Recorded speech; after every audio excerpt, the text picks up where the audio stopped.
Oh man, it's one of my favorites. No crank, no start. You know I love these because you know what I'm saying.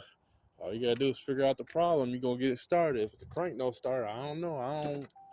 Crank no starts. They pretty cool, but the problem with the crank no start, it could be compression, it could be anything. No crank no start. Come on, man. Let's get to the diet, man. We in the middle of the night, Trench. You know what I'm saying? Come on, man. We doing it live again. Come on. Okay.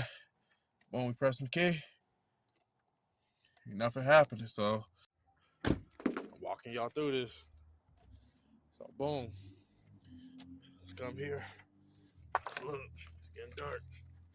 Okay, so you guys gotta pay attention. This is actually pretty important, guys. None of the messing around.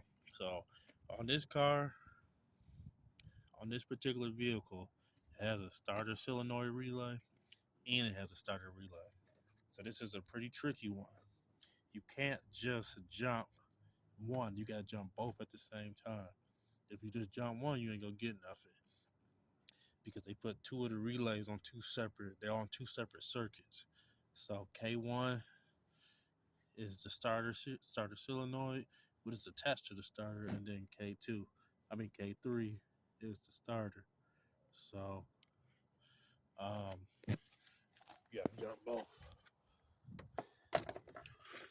Like I said, I'm finna make that video for all these, you know what I'm saying, people, that are more interested in like learning some of this electrical stuff. So see, like if I jump one, nothing's gonna happen. I jump that, so I'm gonna try to set the camera up in some kind of way so I can teach my people. I want to teach my people like how to do this. Okay, that's a good setup.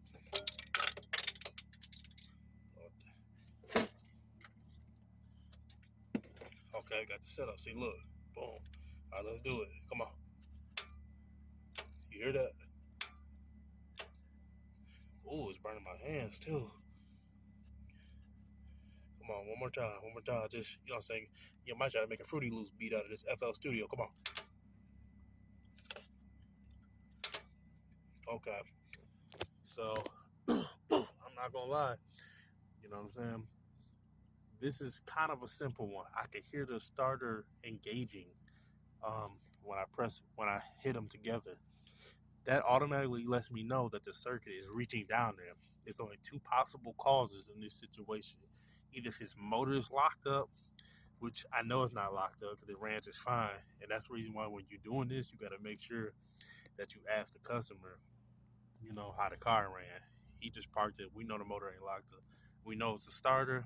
Also keep in mind, you know what I'm saying? I'm also in the trench. You know what I'm saying? You did. Like I said, you gotta move quick out here. You know what I'm saying? Like you can't be out here messing around. Anything could pop off. So we're gonna go ahead and rule that a starter. Maybe I might make an extra video. Like I said, another thing you can do, you go down to the starter, have somebody do that and see if you get the 12 volts down there. But like I said, it's just another quick little video. You know what I'm saying? Just trying to teach these guys. But I got some more serious stuff coming in. So I got some more serious diet videos and how to read live data, all that coming in, because it's never been taught by a black man like me, so that, what I'm saying, my people could actually learn how to do it, because them other guys on YouTube, they be scaring y'all. So I'm going to let this guy know, what I'm saying, this is a trench. You know what I'm saying? There's a lot of stuff going on out here. I got a lot of stuff going on myself, so I'm going to get on out of here. I'm gone, man. Take it easy.